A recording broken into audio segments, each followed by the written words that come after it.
Good afternoon, everyone, from the heart of Bucharest. I am here with Rafi Majed today. Good afternoon, everybody. I'm Catalin.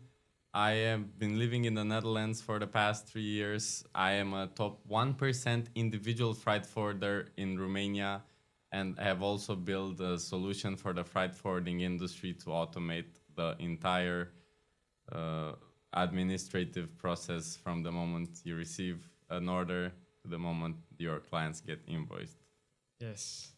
Rafi, tell us about yourself. Well, as I stated before, my name is Rafi Majed. I've moved to Netherlands when I was around 18 years old. I've been currently doing my university over there in business administration, and now 1 year ago I founded my company Vocal Agent AI, where we try to automate and provide AI voice assistance to several industries. So I'm looking forward.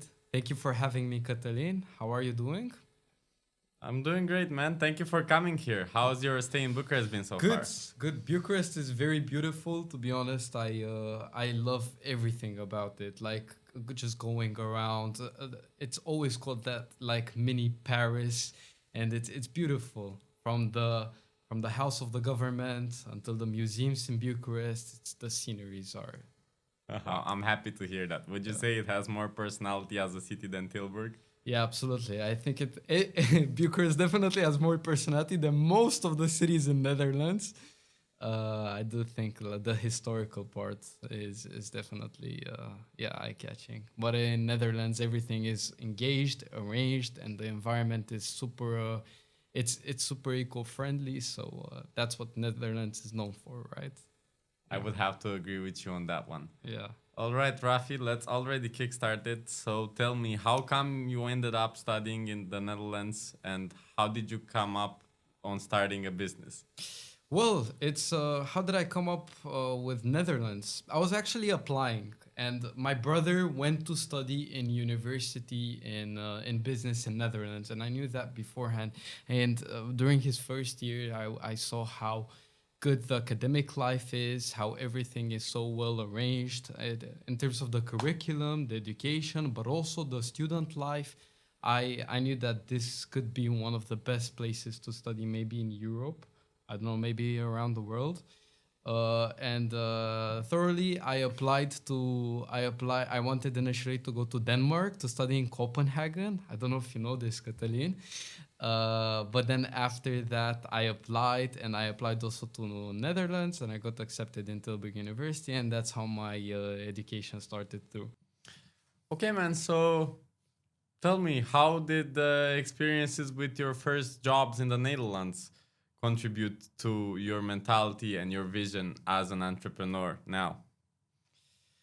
Well, to be honest, I think consistency, going consistently to the job and trying to like generate income. I think being consistent to the shifts and balancing that with university has taught me a lot of discipline. So I would say discipline has been the main trait and the takeaway from working part time as a student. I would say that in terms of mentality, having the discipline, being consistent, but also realizing that in the upcoming years, I'm gonna develop something big. And always knowing that I need to have the patience to take a bit of the monthly income, put it somewhere so I can later invest it in a new venture or an idea. I think the discipline, the commitment towards my new ventures in the future, and being consistent in the job has been yeah have been very helpful for my mentality. Yeah, I'm happy to hear that. Actually, I've also heard this from other students that when trying to sustain themselves by themselves in the Netherlands, it's very challenging and oftentimes it creates discipline in their life or adds to the discipline that they have already had. So, to all my students in the Netherlands, shout out to you. If you sustain yourself, you're doing an amazing job. Don't give up. It's all gonna be fine in one day. Yes, absolutely. I do agree. It's challenging. Hey, I mean, I worked in Flink in the first 3 weeks after university because I just looked at my father and I said, I want to sustain myself with everything. And it's challenging being on that bike, on that cold. You know how September, okay, late September to October is in Netherlands. You barely see the sun. It was challenging. But I would say the mentality is what takes you through as a student. So it's definitely respectable to anybody. Absolutely. Yeah. Indeed. Indeed. Hi. So tell us about Vocal Agent AI, your actual company. What exactly does it do? What is its purpose? Yes, absolutely. So we provide AI voice assistants to businesses that basically work 24/7.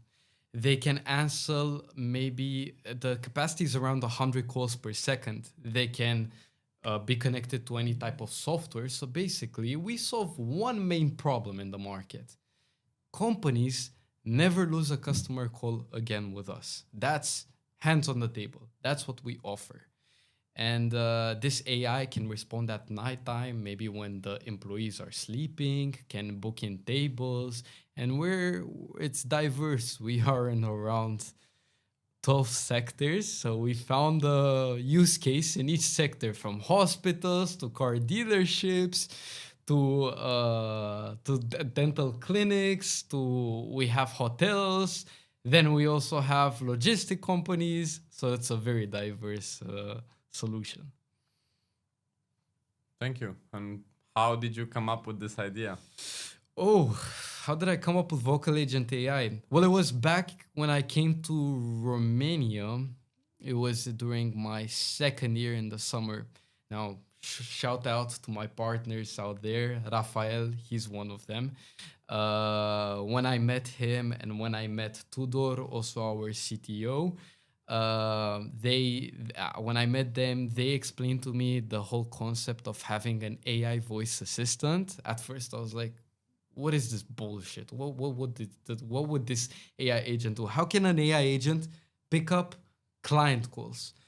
And then automatically they showed me the vision with the product. They showed me how it basically worked. And I remember from the first testimonial we had with a restaurant back in Bucharest. And when they approached the owner, they told the owner, okay, have it for 1 month for free. We won't charge you, like we will charge you a pilot fee. And the guy was very skeptical. He was like, "No, I'm not gonna let an AI assistant handle the calls." But at the end of the month, we sat down at the table and he looked at the statistics. He was like, "Who's booking the tables for me at nighttime? Oh, it's an AI voice assistant." And the AI voice assistant was doing a very good job. So from that moment onwards, we saw potential and we just scaled up. Interesting perspective. So you weren't actually really believing in the idea at start. I wouldn't have expected that from you. Yeah. It is. I don't really believe it. I mean, Catalin, if somebody would come to you and he would tell you, how would it feel if I give you an AI voice assistant and you're running, I'll do it for freight forwarding. Why not? For freight forwarding, for you receiving phone calls, right? From the subcontractors and etc. How would you feel? Would you feel secure if all of your clients call you through an AI? Well, obviously, I wouldn't at first, but that's only because I don't have the perspective and knowledge on this technology as maybe you and your team do. So, Absolutely. after all, it's also about getting a bit educated in what could benefit your business and efficiency more in Yeah. general. So, Guys, there's a very important over here, Catalin, and I hope every person watching this podcast right now is gonna be able to take away this. Anything in this world is achievable with artificial intelligence. I would say that we are blind to not know what we can achieve. Now, 1 year ago, I was questioning, okay, how can I actually use an AI agent? I didn't know a good level of coding. I didn't know integrations, the API infrastructure, the technical part of it. But now we work with hospitals, and not only that, we're working with hospitals, I'm working with hospital directors to integrate. An example would be an electronic bracelet that's connected with artificial intelligence. And this bracelet, each patient could have it in the hospital So when the doctors check up on them at night, they know how much their heart rate is, their pulse, everything is tracked onto a big television. We reach to that degree.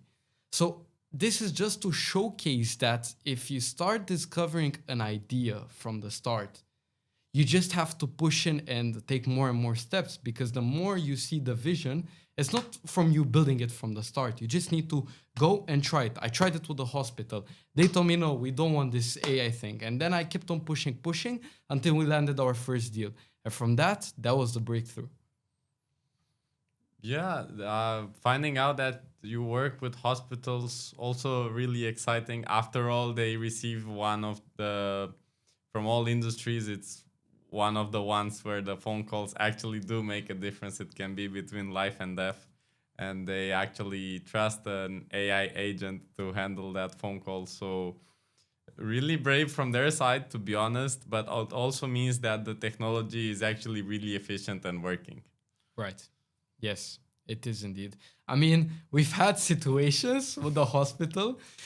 The positive impact is we automated all of the calls. I make sure that each grandpa, grandma, adults, children that are calling the reception of the hospital, the AI picks up.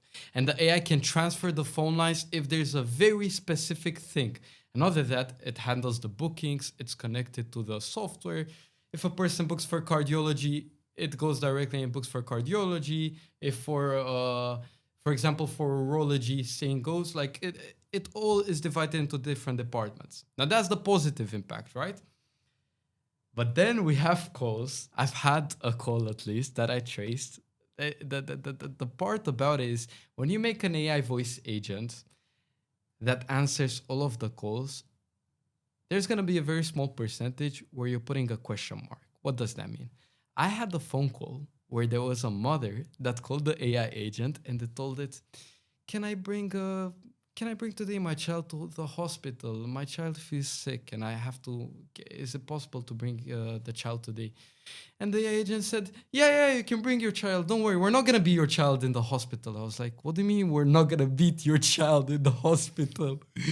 This is an example how there's certain edge cases that we haven't programmed the AI agent to do this. Actually, if you think about it, in general, the way humans speak and interact, especially over the phone, can be incredibly complex when you try to put it in repeatable steps on a paper. Absolutely. So I'm guessing that you've hit a lot of edge cases, and then you've tried fixing at least the most common ones. So how did you manage to scale up from 3 people, only you and your 2 co-founders, to a 30 people team? And how was that process? So definitely, how did I start? Well, we started in the Bulgarian market with my team. Shout out to Slav, my project manager, Monica. She was with me from the beginning when we signed and incorporated the company. And also shout out to Dimitri, he's also on my sales team. I would say that I explained to them the vision behind the product. And they saw it, they heard it for the first time, we were testing it. And then we started a lead funnel and we started getting a lot of leads on Meta ads, because I don't know if you're aware, but the people in my marketing team are marketing geeks. Slav and Monica, they're one of the most creative people I know. And with them, we started off doing the marketing campaigns and we started attracting a lot of businesses. And from then onwards, we scaled in the Greek and Cyprus market with Krisha and Melina. Shout out to them. They were doing the marketing campaigns. And right now I'm super excited for the Cyprus market. And then it's been our team from Moldova and Romania. I think the key to how we have expanded such a quick team has been the moment when we introduced them, we made the framework. We made everything simple for them, nothing complicated. And when they follow this framework, they get the leads, they have to call them, and they have to set up the meeting. Everything is simple and organized. So that's how it worked. And we kind of were there to help them out. We gave them experience. We stood besides them. You know, that's the most important in sales. Yeah, incredible. By the way, also shout out to Swav Papazov, shout out to Monika Dimitrova and to Christian. Okay, Rafi. So your business model is based a lot on the initiative of your closers and your technical team that you give them, I'm guessing, percentages of Yeah. projects or of clients. Yeah. Very, very good. So then tell me, for your first clients, how did you land them? What is the best acquisition strategy for clients that you've had so far? Okay. Our best method, we acquired our first client. It was a translation company in Sofia. What we did is I took Monica and Slav, and we made a very good marketing video where they spoke to the AI voice agent. And when they heard it and everything sounded so well, we put it into the video. Strong hook, proof of concept, CTA. CTA would be fill in the form. Very simple. And Monica brought me my first client. Props to her. And she called the guy, the translation company. We pitched them the idea. We weren't really aware what we were gonna do. And suddenly, the AI agent, what it had to do for them is after each call, send them an email with the phone number of the person and the summary of the conversation and what happened. Usually, people have very basic and repetitive questions like, what's the pricing? Can I have urgent translations within 24 hours? And we connected the agent, to a knowledge base where it has information from their website. And yeah, Monica pitched them and they paid the setup fee and we made the agent. They even emailed us. They were like very skeptical. We're like, I don't know if we chose the right service from you guys. I don't know if we did. But then after that, after 3 months of time, they extended their contract to 12 months. So they've been our first client, but they also have been our first extension. Okay, wow. Amazing story. So, how did the feeling of landing that first client feel? Good, very good. Because here's the thing, nothing out there is about money. It's more important the value that you give to the person. And the fact that you're a whole translation company is using your product, it makes you feel very motivated inside of you because you see the bigger picture. You see to how many companies your product can work onwards. This is my advice to a lot of entrepreneurs out there. Rafi, until now your story is very exciting. I can see you're very, very passionate about what you're doing. So let's help the viewers here who don't really know you personally. How does a typical day in your life look like as a founder of Vocal Agent and as a student and everything else that you're doing besides this? Wow, how would a typical day look like for me? Well, from the morning onwards, I'm in talks with my teams to check up what leads we called, what companies, if there are any follow-ups, what stages we are. And after I would say that's roughly between 8 to 10 in the morning. That's in a good case where I didn't stay in code a lot the last night. And then after that, from 11, 12 onwards, I try to take 1 hour to really understand and skim the business and understand how can we go more out there. I do this a lot, by the way. It's sort of like a manifestation. I spend 1 hour per day to think how my business can develop in the upcoming month because it gets me forward thinking. A lot of entrepreneurs out there are backward thinking or you're very focused in the moment, which is good. But you also have to leave a bit more room for the upcoming month, for the next month. You need to leave some space over there. And afternoon time, I jump into meetings depending on how big my clients are, whether we're talking in the Bulgarian market, in the Greek. And we also have partners in the States. I don't know if I've mentioned this during the interview. So we're also very excited over there. We do receive leads and we're hopping on meetings for them. And yeah, I would roughly describe that as a lot of meetings. And then during the night, just go hit a workout session, stay with the gym, come back, have a conversation with my girlfriend or with my family. And then later at night, get back to coding, get back to developing something even bigger. I'm planning to open up a new company and I'm excited about that. Do you ever lose an hour of sleep for AI agents? Yes, a lot. For a lot of the entrepreneurs out there, I guess your sleep is not that good. 4, 5, 6 hours average, which is good. No, it's not good. I'm lying. It's bullshit. You're decreasing your life expectancy, but it's good to some extent. For the moment, for the short term gains, but later on, tut, tut, tut. Where do you see AI voice agent in the next 5 years, and why? I see us with the pace that we have worked. I see ourselves as one of the biggest AI agencies in the upcoming 5 years in Europe. I see our infrastructure to become so big that we will be competing with $1 million companies because our pace is very fast in the market. And my goal is to help as much into two sides: impact in healthcare, to make sure that patients get the right healthcare that they deserve, that they get heard, that there are no missed calls anymore there.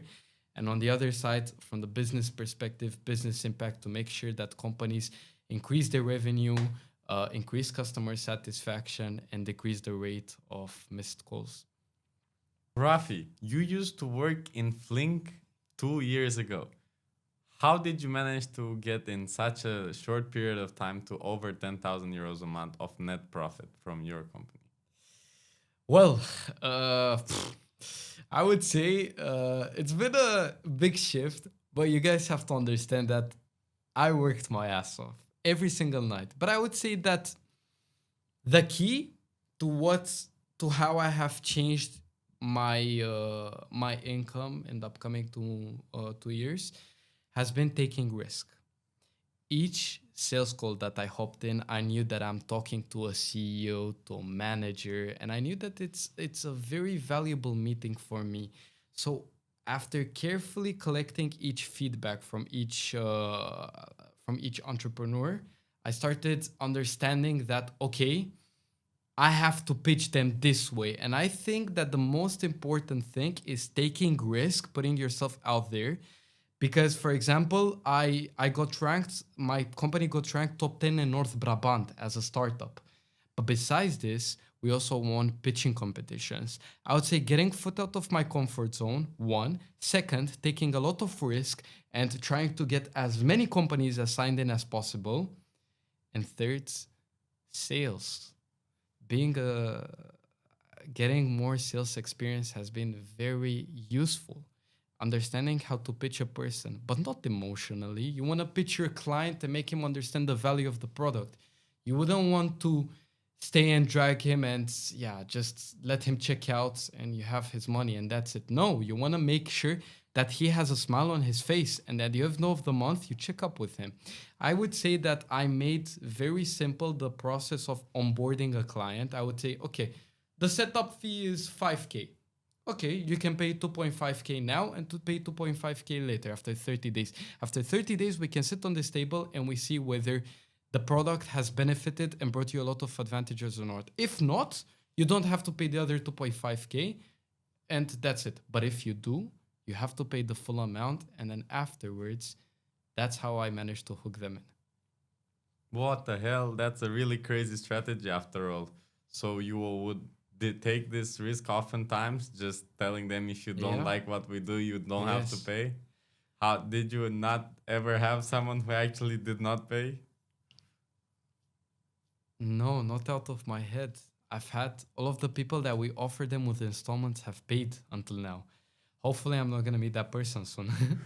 But what I'm saying is the most important pillar for students out there and for entrepreneurs that are take action, make a plan. I'm going in. I'm one of the most disorganized people. I'm always late to meetings, and I have a lot of drawbacks.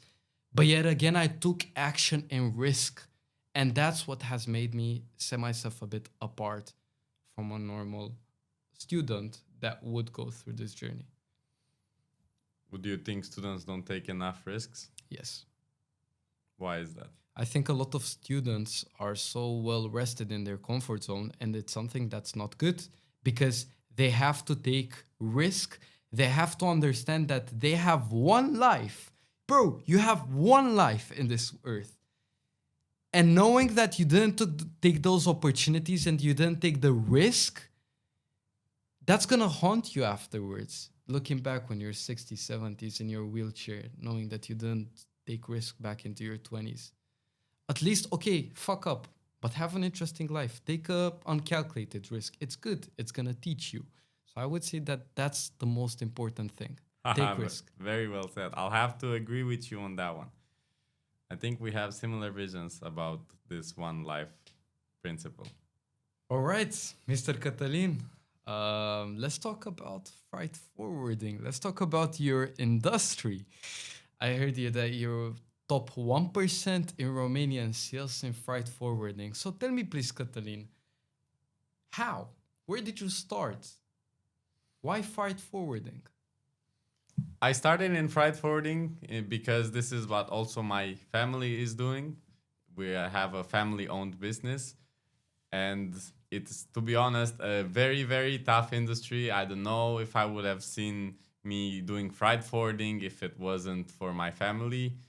That's where I started. I learned everything very, very quick. I started doing this around 2.5 years ago, and to be honest with you, the industry is a very, very tough one, and not a lot of people actually can make it in this one. It requires an incredible amount of discipline and to be perseverant with your clients. And the client acquisition strategy is very, very different than other industries. And I managed to be top 1% in this industry faster than I would have expected around 1 year into doing this. So right, let's just explain simply to our viewers out there, what is freight forwarding? Let's explain it simple. Yes, indeed. I think most people wouldn't know what freight forwarding is from the top of their head. So, for example, if you are a factory in Germany that just sold some goods to a Romanian company, of course, you have to get them by truck to Romania. Usually, routes inside Europe are not done by other types of transport. So then you would give me the order for 2,000 euros to transport you some goods from Germany to Romania. I would give you this quote. You would give me the order. But as I'm a freight forwarder, I'm not having any trucks of my own, but I know a subcontractor who can fulfill this order for 1,800 euros. So that's my 200 euro commission. Nice. So you're a sort of middleman. Very interesting. You see, as in those industries in freight forwarding, you need a proper middleman that's a salesman between subcontractors and companies, and he's ties them both like a bridge, takes commission from one and the other. That's interesting what you're doing, Catalin. So what's the sauce over here? How did you become top 1% in Romania in the sales part in freight forwarding? To be honest, it's mostly about just staying connected to your clients, creating a very, very good experience for them so that they don't have any reason whatsoever to choose another forwarder. Always deliver the best services, learn the quotes on the top of your head so that when you wake up at night, you'll know exactly how much to ask for 3 loading meters from Frankfurt to Bucharest. And the market always changes. You always have to track the metrics on about the prices so that you know how to ask for the correct price at all times.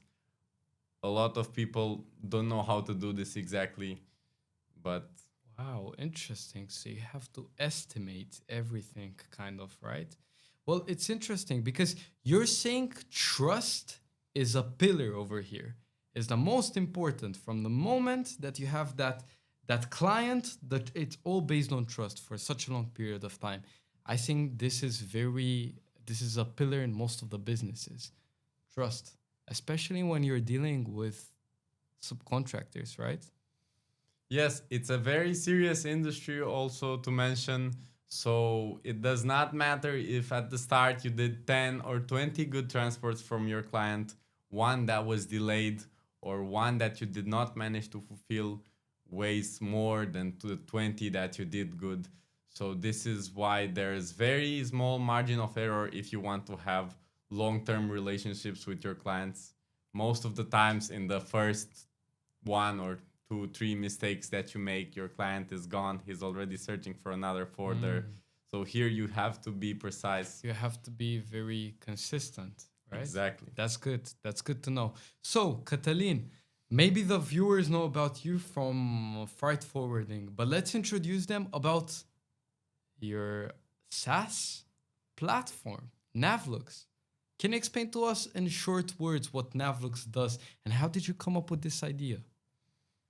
Navlux is a SaaS company that fully automates the administrative process of freight forwarding companies, which I observed in my office and also other freight forwarders I've talked to helps solve a very, very serious problem that freight forwarders have.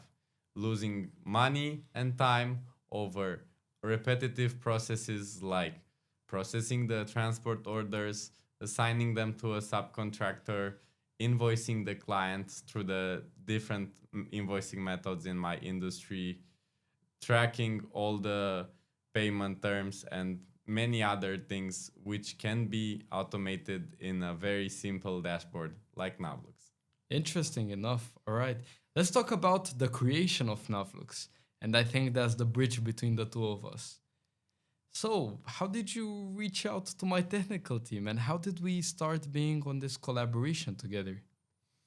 When I initially started with Navlux, which was around 8 months ago, I had the vision, I had the idea, but completely lacked my technical expertise on how exactly to execute this. So I did this initially with another developer, which was for me a really bad experience due to the fact that not having the technical expertise back then and not knowing exactly what to expect and what I'm getting into. And it turned out in quite a disaster for an overpriced project that I evaluated at that time with the developer. And in the end, it turned out that the deliverables simply were not there. And that's how I met you. I've heard about your stories, I have heard about your other projects in similar industries.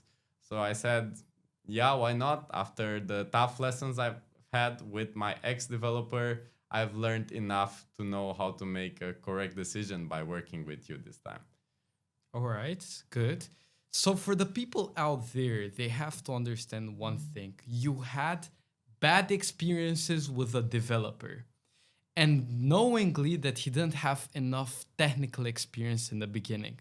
This is a very good advice to all of the entrepreneurs out there. Each entrepreneur should have enough background about everything: accounting, technical knowledge, sales, because that's the most important. Knowing a bit little from each gives you a foundation, something that's very overlooked in the market, especially when you walk and you open up your company. And I think this is what we see over here with Navlux. I'm very happy to hear that. And let's talk about how quickly we put this project together. Let's talk about the numbers. You gave us this vision and this huge contract. I've never signed a contract this big in my life, but it was a good contract. It was very well described by this founder over here. So tell me, how long did it take us to build it? And was it efficient? Well, to be honest with you, it took less than expected for a project of this dimension like Navlux is. The complexity in each small part of the project matters so much so that the execution of the administrative work for freight forwarders is done properly. And since we've started, I think it took around 1 month, and now we're already live and having And pilot launched. clients. All right. So, Catalin, what's the number one goal that you set yourself with Navlux? What do you want to achieve in the upcoming year?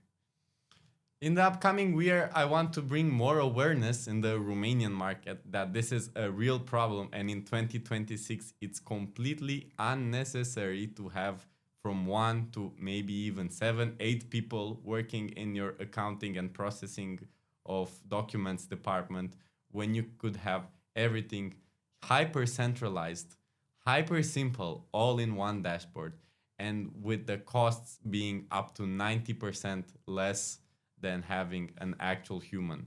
Not even to mention the percentage of errors that is done by humans compared to Navlux, which is way, way less. Wow. All right. So this is the value behind AI, right? I mean, AI is replacing so many jobs. This is the value behind AI, right? You cut costs so low and your margin is so big. So people shouldn't question how I started making 10K per month that quickly. Now, very interestingly, the story is so I think within the next year or 2 years, we should be pioneers in the market with Navlux. And I do think that this company is going to become one of the biggest, especially for the freight forwarding industries in Romania that are very overlooked. We were to an office now 20 minutes ago. Let's talk about the paperwork in that office. It was horrendous. Catalin, tell the viewers, there were piles of papers, piles. And now that I'm thinking that everything is gonna be in a software, it's mind blowing.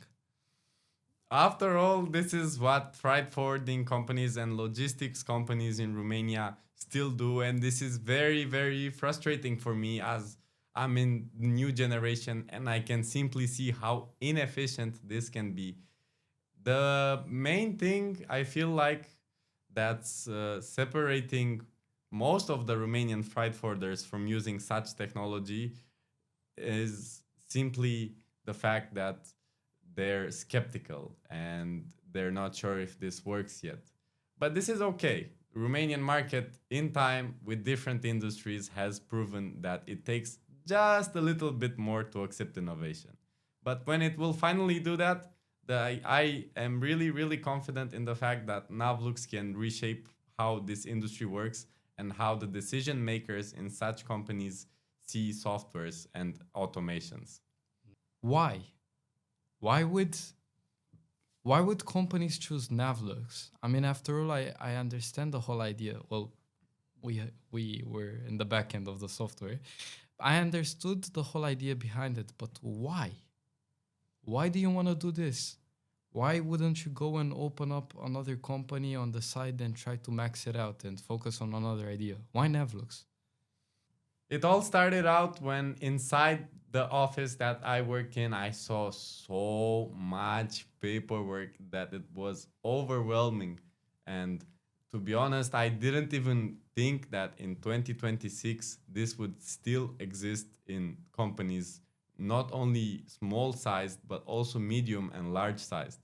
Of course, now a lot of companies are already using some sort of software because otherwise you can't exist on the market right now.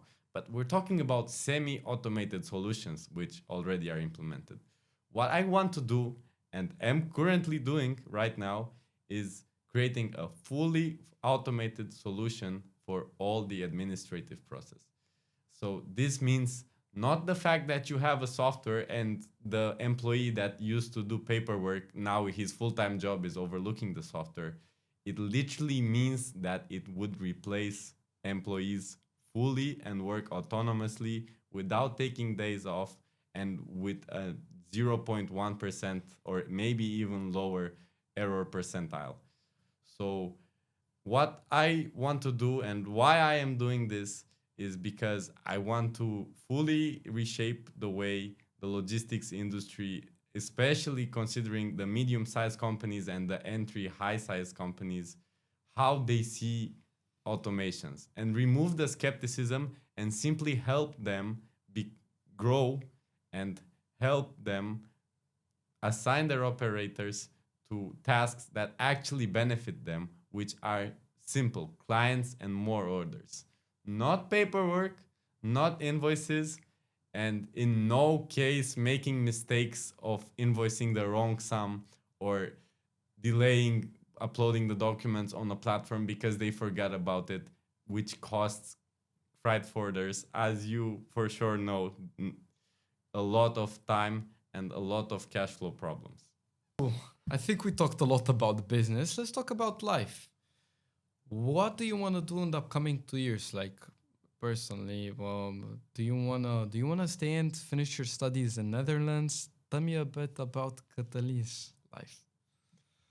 So one of my main objectives since I moved to the Netherlands and it's still there is to actually finish my studies. I am really looking forward to that. And besides studies, I want to move fully to the Netherlands as I already have for the past 2.5 years for my studies. I want to network way more than I am already doing. I want to travel a lot, not too much because I need to focus on Navlux. Overall, these are my plans. So, what do you think, Rafi? What about you? Oof. I have quite clear plans in the upcoming year to finish my studies. And within September, not this September, but next September, I want to move to Dubai. I want to open up an entity over there. I'm already discussions with lawyers and everything. Why Dubai? Honestly, why Dubai? Is because for innovation and especially our sector, this is one of the best places. It's like a business hub and the entrepreneurs, the influencers, but also the lifestyle. I really like a lot of the luxurious lifestyle, and it's something that stems from my feeling from working hard. And I think the harder you work, the more you deserve. So I think, and I'm not saying that Dubai can offer this, but Dubai definitely encourages this sort of lifestyle, which I definitely see myself in. So this is something overall about marriage. I'm currently with Monica, and Monica Dimitrova, I hope you see this. I really hope you guys too will get married. You really make a good match.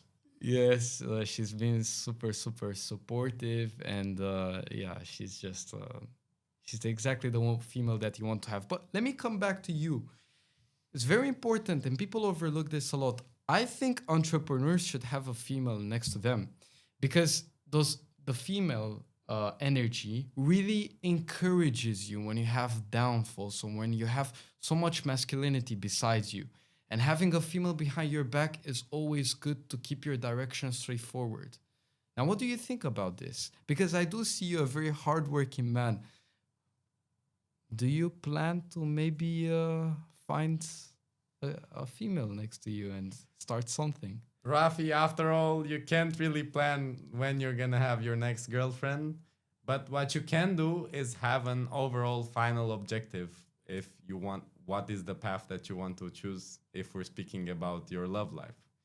As of now, I don't see myself in a serious relationship because I just want to have fun. And my life is very fast paced at the moment with all the projects that I'm being involved and traveling to multiple countries for work and for pleasure. So, although I agree with you, Rafi, I feel like you can have feminine energy besides you without having a long term girlfriend. Yeah, absolutely. I mean, it's plus and minus. You need a female by your side. You need a female by your side. It's a must. I think it's in my morals as a man to think so because of the work that we go through.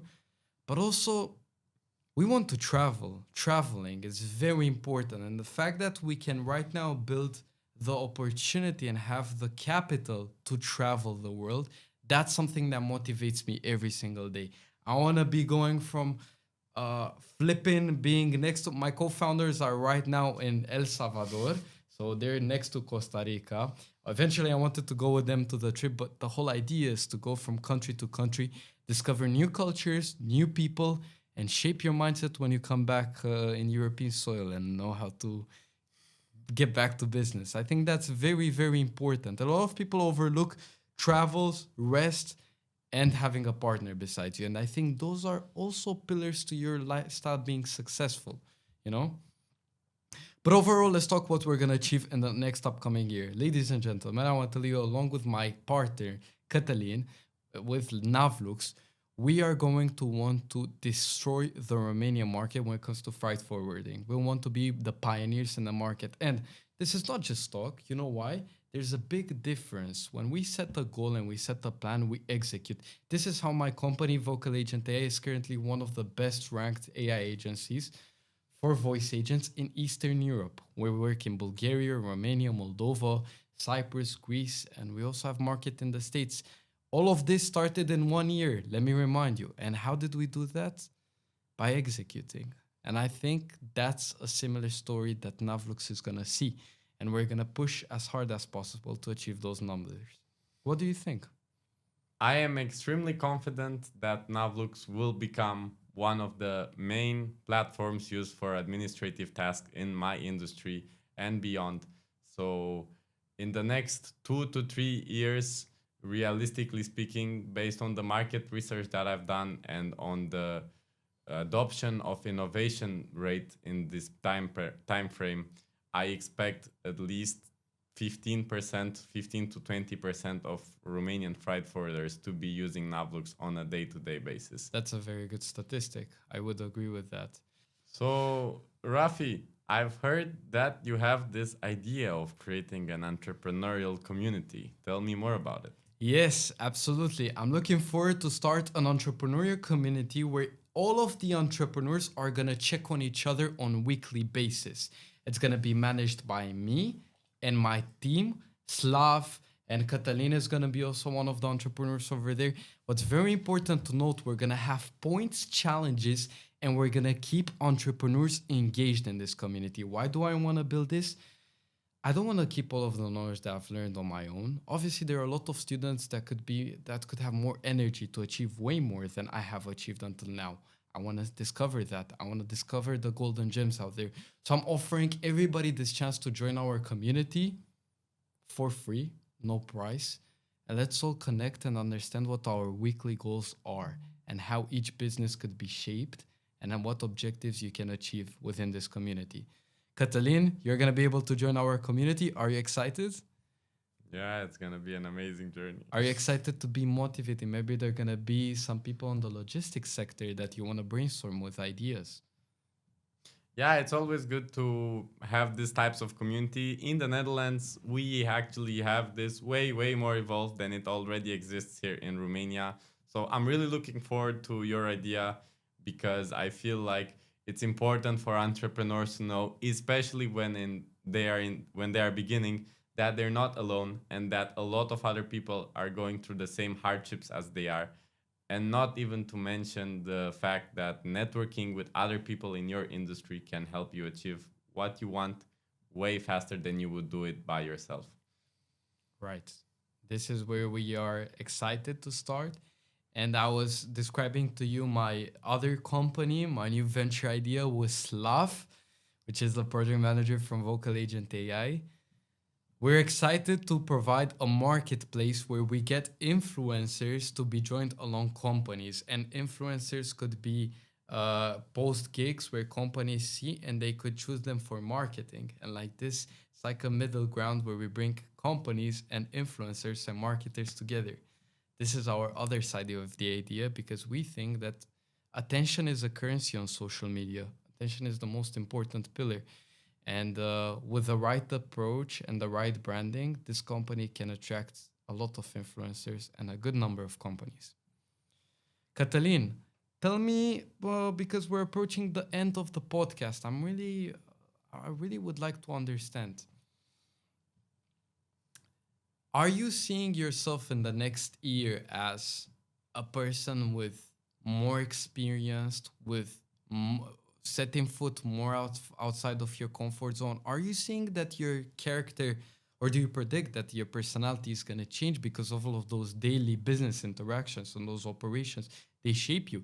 So tell me, do you see yourself in the upcoming year completely changed from the Catalina I know today?